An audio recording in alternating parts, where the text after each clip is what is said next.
सिवान नगर परिषद में हुए चुनाव को 1 साल पूरे होने जा रहे हैं, यानी जनता ने चेयरमैन का चुनाव किया, पूरे 1 साल हो गए हैं। लेकिन इस 1 साल में क्या कुछ विकास कार्य हुए हैं, इसके ऊपर चर्चा करेंगे। और चर्चा करने के लिए हमारे साथ एक ऐसे व्यक्ति हैं जो खुद चेयरमैन का चुनाव लड़ना चाहते थे, लेकिन किसी कारण से इनको चुनाव में वंचित रहना पड़ा। हम बात कर रहे हैं इंजीनियर रमेश कुमार की, जो कि चेयरमैन का चुनाव लड़ना चाहते थे और लगातार तैयारियां भी थी इनकी, लेकिन ये वंचित रह गए। साथ ही साथ हम ये भी जिक्र करेंगे कि इन 1 सालों में जो सिवान में विकास कार्य हुए हैं या विकास कार्य चल रहे हैं, उसको ये कैसे देखते हैं। BA, BCom, BSc, MA, MCom करें विश्व की सबसे बड़ी यूनिवर्सिटी इग्नू से। सॉल्व असाइनमेंट्स और गाइड बुक्स प्राप्त करें। संपर्क करें Mahakal computers, DAV PG college के पास, पंच मंदिरा मोड़ से दाहिने, सिवान।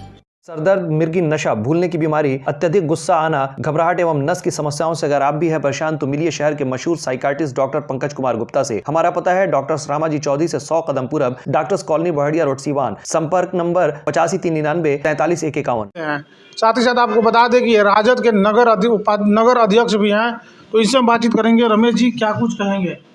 सबसे पहले मैं आपके चैनल के माध्यम से आपके दर्शकों को मैं प्रणाम करना चाहता हूं।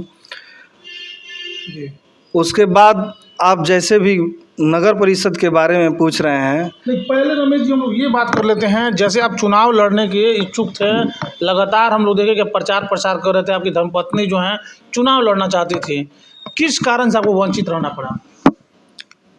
देखिए, जब राजनीति के बारे में अभी मैं सोचता भी हूँ तो मुझे बड़ा ग्लानि फील होती है।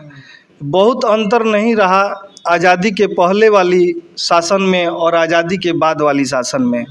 आज संविधान को और सत्ता को किस तरह तोड़ मरोड़ के पेश किया जा रहा है और जनता को बरगलाया जा रहा है, बेवकूफ़ बनाया जा रहा है।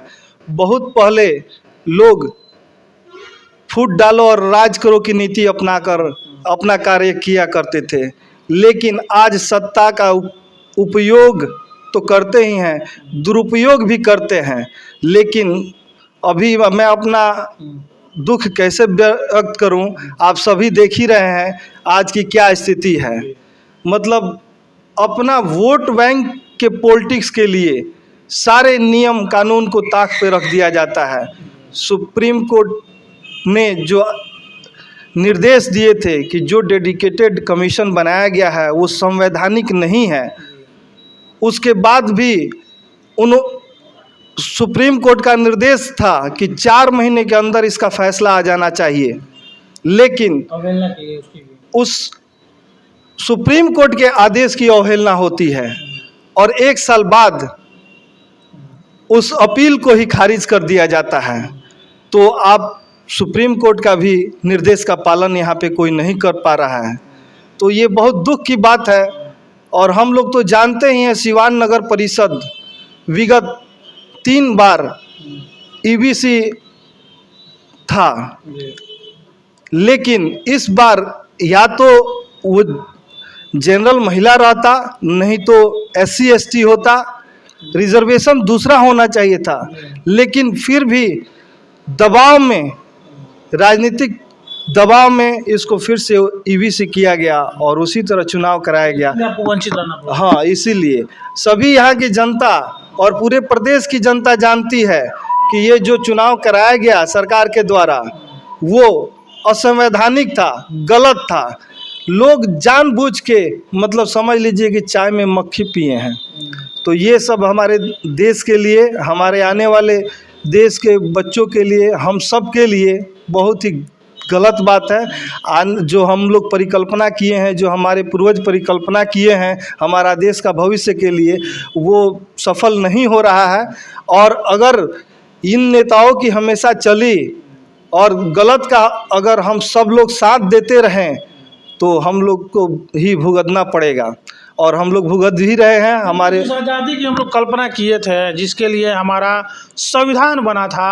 अगर संविधान के अनुसार ही सरकार नहीं चले, संविधान के अनुसार ही देश नहीं चले, तो वाकई ये बात तो दुखद है ही, और ये अपना दुख भी प्रकट कर रहे हैं। लेकिन रमेश जी, एक चीज़ और, जब 1 साल पूरे हो गए, चुनाव के बीत गए, ऐसे में क्या लगता है, जितने काम हुए हैं आप कितने संतुष्ट हैं? क्या लग रहा है वाकई में जो वादे किए गए तो पूरे हुए हैं?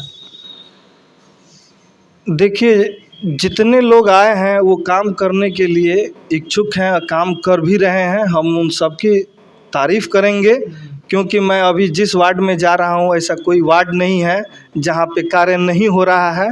अब रहा बात की सिस्टम ही करप्ट है, तो हम सभी क्या कर रहे हैं, क्या कर सकते हैं? जो भी अगर एक व्यक्ति अच्छा है तो पूरे समाज को बदलना थोड़ा सा नामुमकिन सा हो जाता है। लेकिन मैं आप सबको और जनता जनार्दन को ये विश्वास दिलाया था कि मैं अगर यहाँ पे होता तो कुछ दिशा और होती। मैं करप्शन मुक्त बनाना चाहता था नगर परिषद को। मैं खुद भी 1 रुपया का कहीं गबन नहीं करता तो दूसरे को करने नहीं देता। काम होता या न होता, जो कार्य की आवश्यकता होती वही काम होता और अच्छा कार्य होता। लेकिन भ्रष्टाचार अभी भी कम नहीं हुआ है। बहुत लोग बहुत अच्छे अच्छे बनते हैं कि मैं इतना ईमानदार हूँ, ये करता हूँ, वो करता हूँ, लेकिन अगर इंटरनल आप उसके बारे में पता लगाइएगा उस व्यक्ति के बारे में तो पता चलेगा कि ये कितना करप्ट व्यक्ति है। मुझे यहाँ तक जानकारी है कि भ्रष्टाचार अभी समाप्त नहीं हुआ है। मैं आरजेडी में हूँ और तेजस्वी जी ने जो कार्य करके दिखा दिए हैं वो एक माइलस्टोन हुआ है। और मैं किसी भी नेता से, वरीय नेता से मिलता हूँ तो मैं इस बात का डिस्कस करता हूँ कि सर, तेजस्वी जी ने शिक्षा पे, स्वास्थ्य पे, रोजगार पे जो भी कार्य कर रहे हैं, इसके बाद मात्र 1 कदम और आगे उनको बढ़ना है भ्रष्टाचार पे। तो वो आगे बढ़ें, हम लोग उनका साथ देंगे। भ्रष्टाचार इतना है कि हम आपको बता दें कि 28-30% अभी भी भ्रष्टाचार है। कार्य में कमी तो लोग करते ही हैं, जो एस्टीमेट बनता है उससे काम तो कम बेस करते ही हैं, लेकिन कमीशन अभी भी सब कोई ले रहा है, बांट रहा है।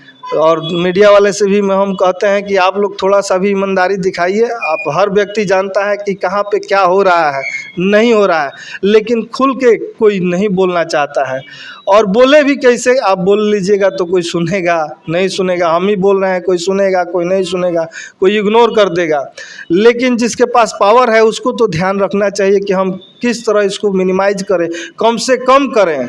लेकिन ये सब नहीं हो रहा है, ये दुख मैं खेद व्यक्त करता हूँ। चुनाव से वंचित कर दिया गया था, चुनाव से वंचित रह गए थे। ऐसे में क्या तैयारियां अभी भी हैं? आगामी जो चुनाव आएगा उसमें आप लड़ेंगे, चेयरमैन का जो चुनाव होगा? देखिए, आने वाला समय के लिए हम हमेशा तैयार हैं। हमें जब समाज सेवा के लिए जब निकल पड़े हैं तो पीछे मुड़ के देखने वाले इंसान में हम नहीं हैं। अब कहाँ कौन सा चुनाव लड़ना होगा अब वो समय बताएगा। अब क्या सिचुएशन रहा, अब इस बार ये सीट रिजर्व नहीं होना चाहिए था, ईबीसी नहीं होना चाहिए था। सबसे पहले यहाँ पे 3 बार जब रिजर्व हुआ, 4था बार रिजर्व करने की क्या आवश्यकता थी? लेकिन हो सकता है कि फिर इसको 5वां बार रिजर्व कर दिया जाए, तो हम कहाँ से लड़ पाएंगे? लेकिन तैयारी में हमेशा रहेंगे। ऊपर वाले के घर में देर होती है, अंधेर नहीं।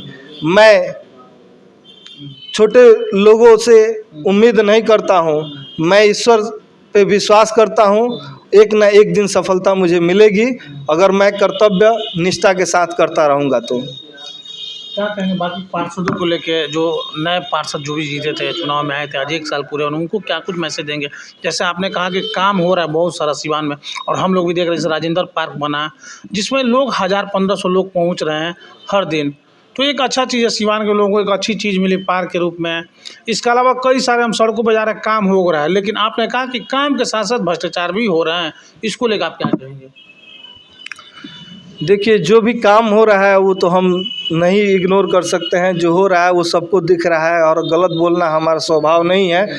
तो हम यही कहेंगे कि नए जो भी बने हैं पार्षद लोग, वो लोग थोड़ा सा काम को अपने देख रेख में कराएं। आने वाले समय में फिर आपको, आप पार्षद हैं, हो सकता है चेयरमैन का, वाइस चेयरमैन का चुनाव लड़ना हो, विधायकी का चुनाव लड़ना हो। समाज सेवा के लिए अगर आए हैं तो ईमानदारी से कार्य कीजिए। जो भी ठेकेदार लोग कार्य कर रहे हैं उनके बारे में देखिए कि वो कार्य सही से हो रहा है कि नहीं। जो आपको नगर परिषद के द्वारा कार्य निर्धारित किया जा रहा है उसके माप के अनुसार कार्य हो रहा है कि नहीं हो रहा है।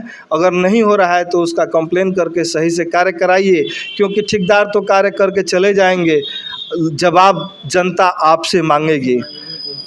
चलिए, तो ये रमेश कुमार थे। आपको बता दें कि पेशे से इंजीनियर हैं और शिक्षित हैं। ये चीज़ इनकी बातों में भी दिखता है। इन्होंने कहा है कि काम जो हो रहा है उसकी सराहना तो होनी ही चाहिए, लेकिन जो भी पार्षद हैं वो जो भी काम हो रहा है उसको ऐसे ढंग से कराएं जिससे बाद में उनकी जवाबदेही हो तो बता सके कि हमने अच्छे से कार्य कराया था, और वही लोग आगे चल के मुखिया या फिर विधायक या फिर चेयरमैन उप चेयरमैन बनेंगे।